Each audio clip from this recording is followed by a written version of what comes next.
Hello Hanji Kidda, what's up people? Back with another video as today we preview Ipswich Town versus Leicester City. The best two teams in the championship from last season are meeting again on Saturday. Last season we couldn't be separated. I mean technically they did win the title by a point, but they didn't beat us. We didn't beat them. So what's Saturday gonna bring?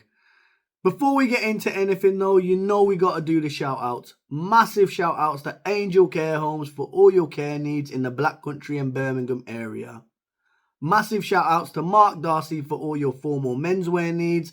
And of course to Desi Ballers, highlighting all South Asians at all level in the beautiful game. I'll put their details in the description. Make sure you check them out.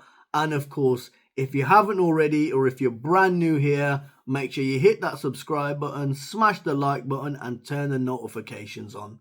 We're trying to grow this channel. We've been going less than a year and we're already at 1,000 subscribers. So big up all you legends that have engaged and subscribed and interacted with the channel. But we want to hit 5,000 subscribers, not 2, not 3, not 4, but 5,000 by the end of the season. So like I said, if you haven't already, make sure you are subscribed and tell your friends and family. And if you want to help the channel grow, you can by supporting it financially using the Ko-Fi link in the description below. All of that helps us grow this channel, be it adding more kit, different software to create better quality content for you guys and more content as well. But let's get to it then. Matt, how you doing, mate? Thank you for joining us. How's things with you? Yeah, amazing, mate. Yeah, really happy to be here. Thank you for asking me to join you. Looking forward to it. Excellent. So tell us a little bit about how you started supporting Leicester, how long you've been following them for, and some highlights that you've kind of seen during your time following the Foxes. Yeah, so it's been 14, 15 years now. So first started going down in League One with my mum. So my mum was never really into football, but I loved football, playing with my mates. And she said, you know, if you're going to support a team, I want you to support one that you can go and watch and follow every week. So she started taking me down, and it just stuck with us. It was our sort of thing. And yeah, I saw us obviously win League One back in 2009, which seems like a lifetime ago now. And obviously since then I've seen so many things that I never thought I'd get to see. I can remember sort of watching Leicester in the Championship and saying to my mum, you know, I'd love to see us play against the big teams, Man United, Chelsea, not Man City at the time. They weren't quite there yet. You know, to see us actually get into the Premier League and then do what we did in 2016 was incredible. And, you know, when people say it's a once in a lifetime thing and stuff that you'll never see again, it literally is. It's like a complete fairy tale. You still don't really believe that it happened now. But yeah, there's been some really big highs and really low lows as well. Obviously with the relegation a couple of seasons ago and our title race with you guys last year.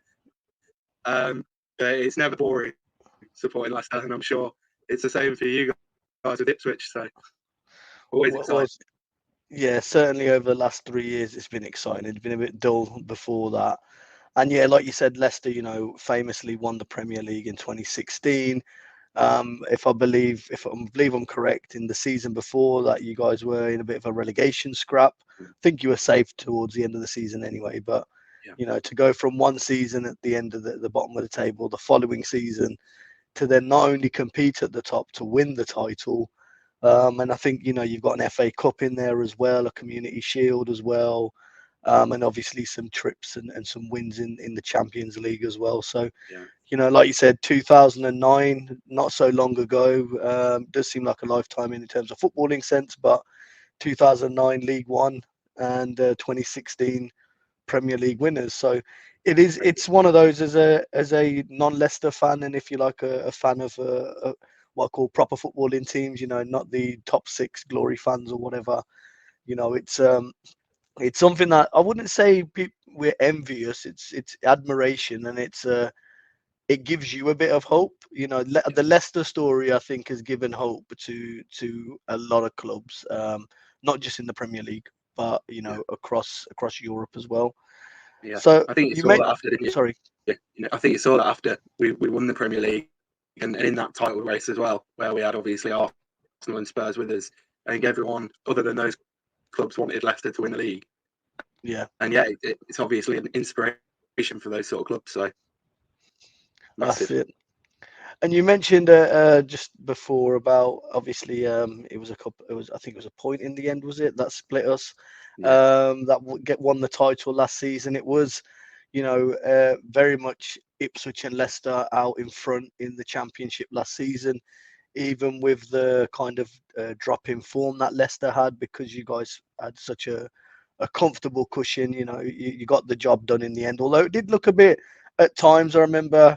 And for people that don't know, sorry, Matt and I do work together. So this isn't, he hasn't been forced to come on here as part of his PRP or anything. It's he's honestly come on willingly, right? But we had lots of conversations in the office about, where we're going to finish and all the rest of it. In the end, we were both quite happy. And one of those, certainly, obviously working in Leicester, you're paying attention to Leicester with some of their quality and star players, and then the summer that you guys had. So get promoted, lose your manager, lose your star player, not ideal. But how was that? Got a bit of a double question, really. So first of all, how was the summer window for you? How do you rate it? Any kind of key standout signings? And how has the season been so far? And given that like you said, you lost Maresca, you lost Dewsbury Hall as well. Are you exceeding your kind of expectations you had? Are you on target, or where do you kind of think you guys are? Yeah, so I think obviously going back to the fact we've been so successful over the years, there's always an expectation anyway now with Leicester in terms of we see ourselves as a Premier League club. And like you say, the summer didn't start very well. Obviously losing our manager, who was brought in with a long-term vision to rebuild the club, if you like. And you've got a homegrown player like Dewsbury Hall, who's absolutely loved throughout Leicester. And it feels like a big hit at the time. It's like one of those situations where you take a big step forward and then a couple back in a way, because you don't really know what to expect when you come into the season. And I think it's fair to say as well that the fans weren't enthralled overall with the appointment of Steve Cooper, not just for the Nottingham Forest aspect of it, but just because we were linked with some big names, as we probably always will be now. And I think when we're looking at that sort of vision, and you look at Maresca's style of play, very possession-based, slow build-up, and the owners clearly wanted that long-term, and to bring in the right players to supplement that as well. And then you go with someone like Steve Cooper. I think there was a lot of uncertainty around the club and what we were going to expect. What I will say is some of the signings that we made were promising at the time. Obviously, young lad won Notte from Brighton. Fair to say he's exceeded expectations already. He's obviously a very exciting young lad, as Brighton have got so many of. But to come into the side and really take that responsibility on, really, as a number 10, the way he has been fantastic to see. It's been a bit of a mixed bag overall. I mean, we brought in a player like Jordan Ayew, £15 million. He's getting on, fair to say, and there was a lot of criticism around that. But for me, as a squad player, he's been brilliant. He's put himself about. He's the sort of player that's going to work hard for the team. And probably if we're looking at the situation we're in, where we need to stay up, basically, he's the sort of signing that fans will respect, if he puts himself about. So with regards to the season so far, I think, like I say, a lot of us went in pretty blind. We didn't really know what we were going to get, which is usually the case with Leicester anyway. And we got off to a good start, really. Against Spurs, we picked up a point at home. And then we sort of saw a bit of a drop off in performance as well. It's fair to say, I think there's still a point that people are making where we struggle to have two good halves of football. It's usually one or the other. And we tend to make life difficult for ourselves. But just around the international break, we did pick up those 2 wins against Bournemouth and Southampton, which have put us in a really good position. We're on 9 points at the minute, which at this stage, if you're looking at the league table, you can't really complain. The only thing for me is that momentum, which we lost on Friday, losing at home to Forest. It's obviously a big hit. And especially when the away fans are chanting Steve Cooper's name to you, it's probably not going to go down very well. Home support. Salt in the wounds. Yeah, it was definitely a salt in the wounds moment. But yeah, at the moment we're in a good position. I think the game on Saturday for us is massive for both clubs. If we could pick up 3 points and move into double figures already, we're in a really strong position. My only worry is if we don't, bearing in mind that you guys really need the win, we've got clubs like Wolves and Crystal Palace that I expect will pick up points as the season goes on, and I just really don't want to get dragged down into that relegation battle. And of course, if you pick up the win, that's you guys gaining on us as well. So I think it's a key part of the season now. You know, we're sort of 9-10 games in. Everyone sort of getting to the point that works each other out. We know what to expect from certain teams, and I think you need to really build some momentum at this point of the season. So I think we'd be happy overall as Leicester fans looking at the table, but I don't want to get too carried away with that just yet because I've seen it fall off a cliff edge before. Yeah, I mean, the thing I would say is, like last season, obviously Leicester started brilliantly. Obviously, clearly a squad that was too good for the Championship, evidenced by your point tally and obviously the fact you won the title. So clearly a Premier League team. And looking at Leicester, certainly the last 5 games, I think I'm right in saying that the last 5 league games, the only loss has been that one against Nottingham Forest, which you can argue maybe that's down because it's a derby, local derby, and those kind of things. Form kind of goes out the window. And Forest, probably don't want to hear this, but they are looking like a very good team this season. Yeah. But seeing Leicester, and you mentioned something earlier about there's 9 or so games that have been played so far, and you can kind of see people's style.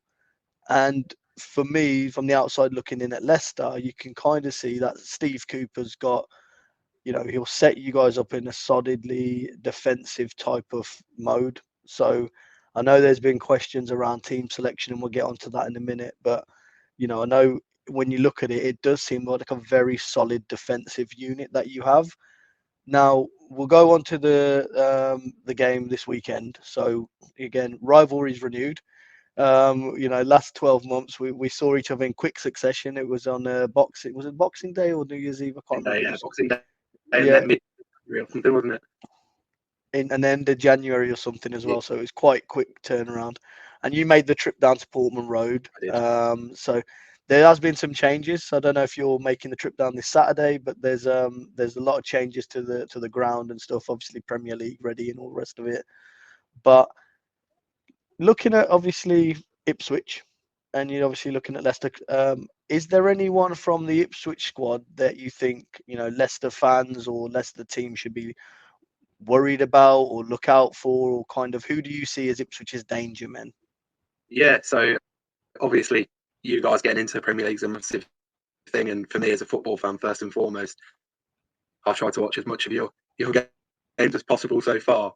What I will say is I think you had a really solid transfer window. I think some of the signings you guys made, and there were a lot of them, obviously, but really astute signings that are of Premier League quality. So when you're thinking about danger men, from our point of view, there are quite a lot to look out for. I think for me, there's one player that I'm quite envious of as a Leicester fan, and it's Lee Davis, because he's clearly got the quality to go on and become an international quality left back. He's brilliant. I mean, going up and getting back. I think the first couple of games for you guys were tough against Liverpool and Man City, and I did look at him defensively and think he needs to mature. And I know obviously he's still had some difficult results to take lately, but as an individual, he looks more solid already. So I think the way that he's adapted to Premier League football, he's such a threat going forwards as well. delivery off his left foot, and with the sort of players that you've got up front as well, whether it's George Hurst or Liam Delap, Sammy Schmodic coming in at the back post, you're always going to be a threat, particularly probably on the counter attack with a player like that. For me as well, mentioning some of those names, Sammy Schmodic's for me a player that we should have gone for in the summer. I think you got it at 8 million, was it? 8 million pounds? 8 million plus some add-ons, so it can go to 10. I know I think he's in his late 20s, but for me, he scored 28 goals in the Championship last season. He's scored a few for you already this season, and he's on 2, yeah. Yeah, and if he keeps going and popping goals in the back of the net, even if he ends up in double figures, just about, they could be 10, 11 goals that keep you in the league on the end of the season. So what an amazing 8 million plus add-ons that'll be. I think the way that you guys set up it, and there's so many different combinations that you can use as well. I don't know what your situation is with sort of injuries really at the moment, but you've got players like Hutchinson, even players like Burns that can come off the bench and make an impact. And we saw that last season in the Championship, really. But again, if you're looking at big players for me, Delap, and I know you say, obviously, as a defensive unit, we're quite solid, but looking at how Chris Wood bullied our 2 centre-halves on Friday night, I'm looking at Delap thinking he's got the pace on Wood for a start, but then his size and it's just his physique and his quality as well. I mean, he's such a good finisher. We've seen that a couple of times already this season. He's young, he's hungry, he'll chase things down. I think, again, a player that will go to the top, and you can see he's a Man City player, really, isn't he? He's still like all Man City. No, we signed him permanently. Have you signed him permanently? Yeah, so there's and this is probably a bit of an exclusive actually, because there's been some talk about have Man City got a buyback clause. There was reports about it being a 40 million buyback clause. I have it confirmed that that's not the case. We have paid 15 million. It can rise to 20 million. Man City will have first refusal on the asking price, which is set by Ipswich.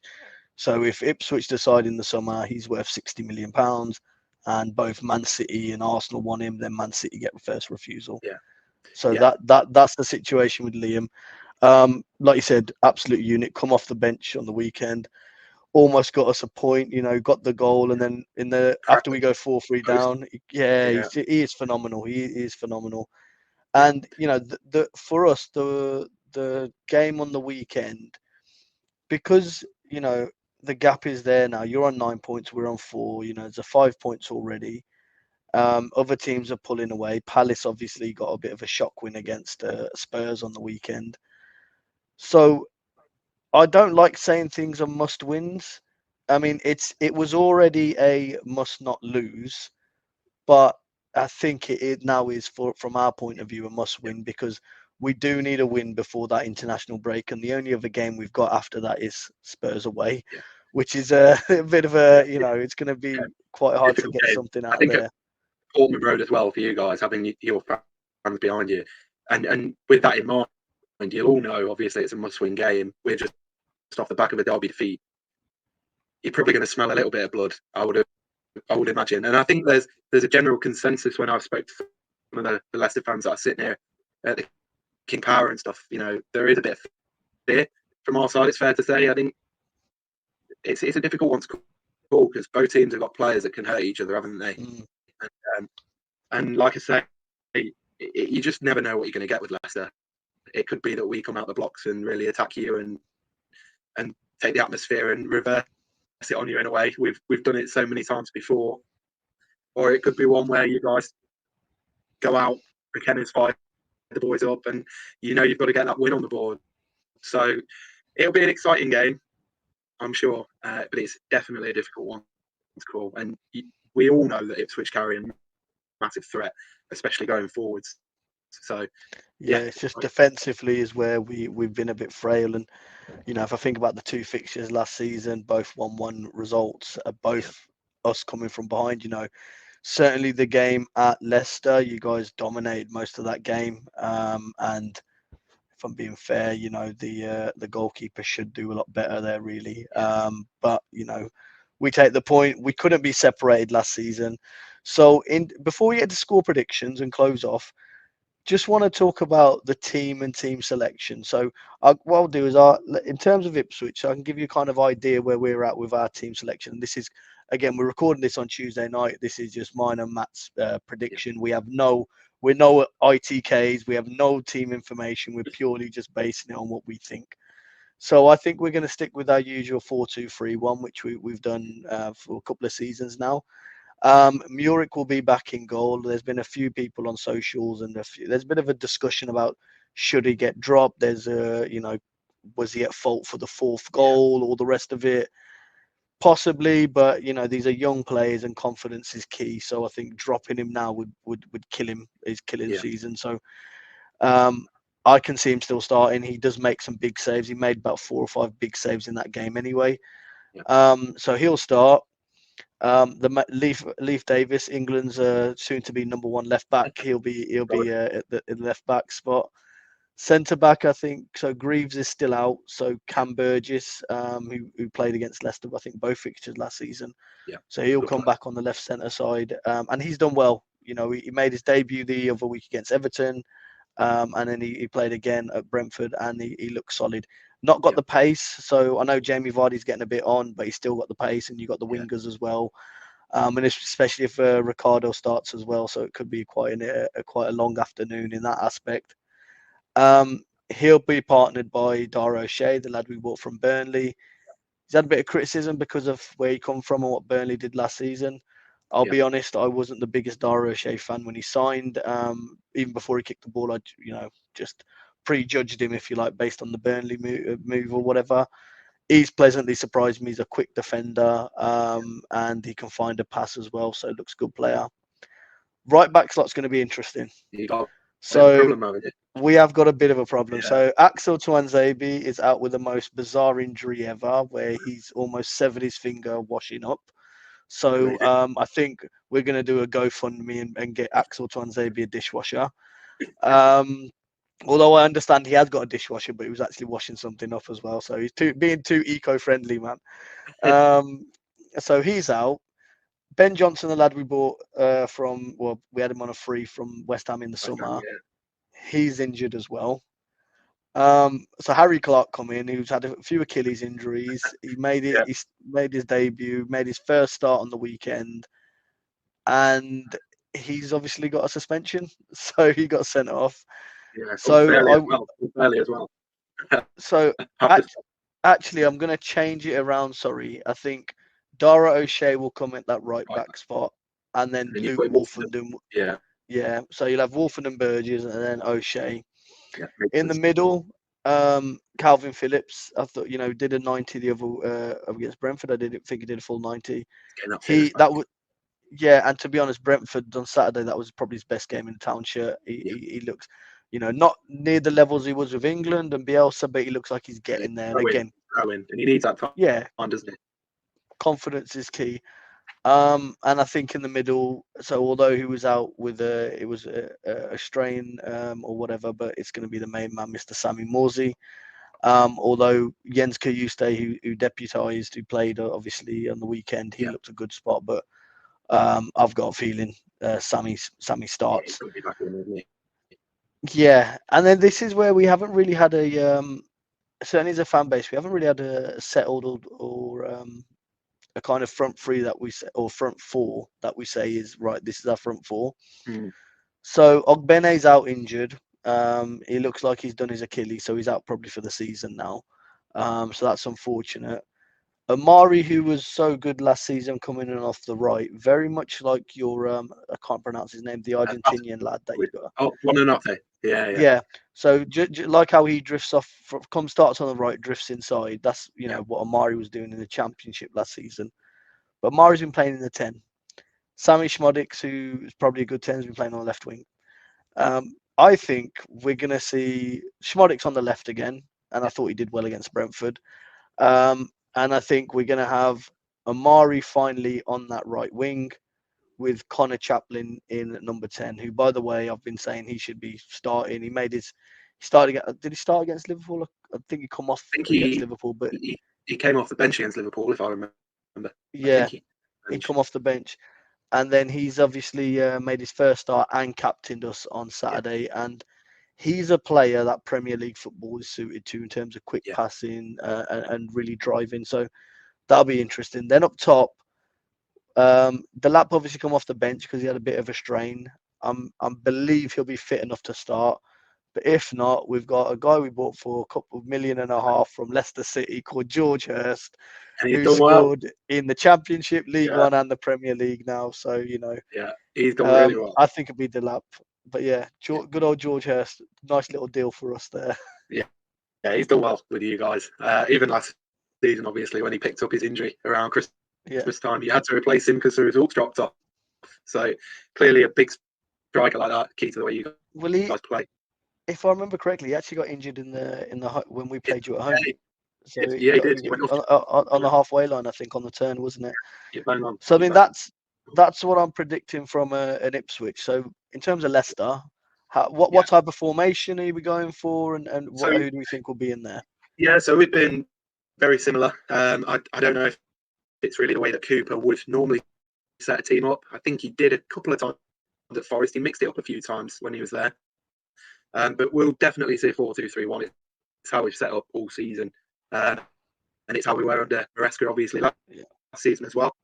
We've obviously got Hermanson in goal, who's been by far our best player this season. He's probably had to be at times.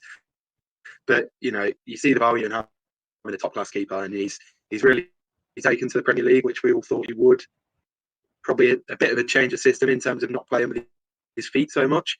But the games that he's kept us in so far at times, at big moments as well, has been key. So I expect to see him making a few saves on Saturday. We did make a change on Friday against Forest, and we saw Pereira come in, which for Leicester fans has been what we've all been calling for. I don't really understand how he hasn't been playing. I don't think you speak to a Leicester fan who does understand it, or a player, from what I've heard. But I do think that was solely because Christiansen was out with a slight knock. I have heard he's expected to be back, which, as a Leicester fan, I'm really happy with how Christiansen's done this season. So I'd expect to see him starting at left back instead of Pereira. I think they switched over Pereira and Justin, but Justin will more than likely take right back as well. I think from my point of view with James Justin at fullback, he's been our weak link defensively, which is, it's a shame to say. It's not like I don't like James Justin. He's been great for us over the years, but definitely struggled this season defensively. And I just think, like you say, if you put someone like Sammy Schmodix up against him, or Hutchinson, who's quick, tricky, clever, makes clever little runs inside and out, we've seen Justin struggle this season. So if I was an Ipswich fan, I'd be calling for them to get at him. And in the centre of defence, you're looking at Faz and Ockley, who've partnered each other for most of the season now. For the most part, looking solid. Obviously, didn't have the best second half against Chris Wood on Friday night, but as a partnership, they are growing, and I think Ockley especially is becoming a bit of a fan's favourite. He's an absolute unit. So I'm looking forward to seeing if the lap starts from the battle between them, really, seeing how they can handle a player like that.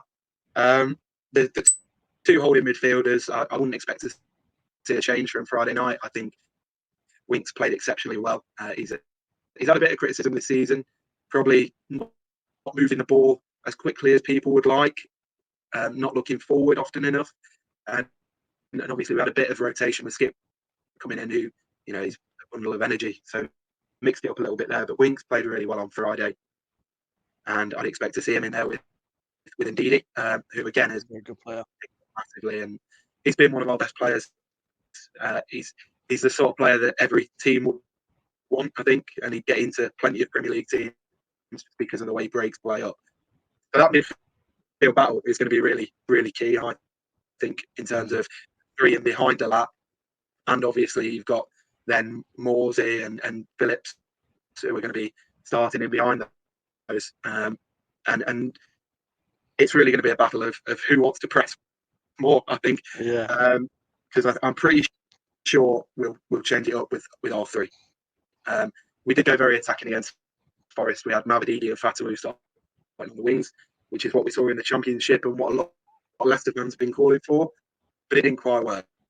For whatever reason, whether they just had off days, it didn't quite work. And I think we'll see Ayew back in the starting lineup.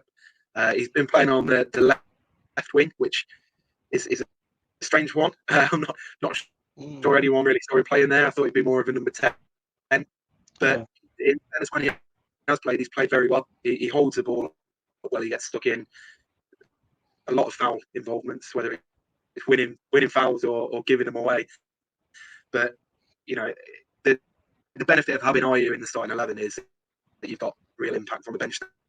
And with either Fatawu or Mavididi, I think it will be Fatawu that's dropped for him. So I think it'll be Ayew, Buonanotte in the 10, but like you said, they'll probably drift out wide a little bit more. He tends to drift over to the right-hand side, and then Mavididi on the other wing will keep his place, and I'd expect the main man Vardy down the middle to go and terrorise your centre halves. Well, I'm hoping it's not a Vardy party. But I'm thinking it will be. Yeah, very, very good teams, like we said. And we're familiar with obviously Leicester, the attacking threat. I remember down the wings last season, we actually got battered by you guys there. So before we go, score predictions. How are you feeling? What are you predicting for Saturday? So for me, there's going to be goals. There is going to be goals, I'm sure. Both teams, there's been goals in the last few weeks and probably got their defensive frailties here and there, as much as we've kept games slightly tighter in more recent times. But I'm going to say 2-2 draw, and I'll take that. I'd be very happy to come away from Portman Road with a point, but there'll definitely be goals. So you're going for a Desmond 2-2. I'm going to go for something similar, but I'm just going to put one more goal on there. I'm going for a 3-2 Town win. We've got to win. It is.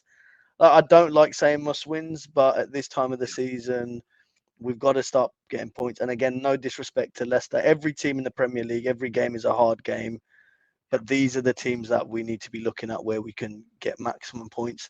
Yeah. And I'm hoping that come 5 o'clock on Saturday, that we'll see something similar to this.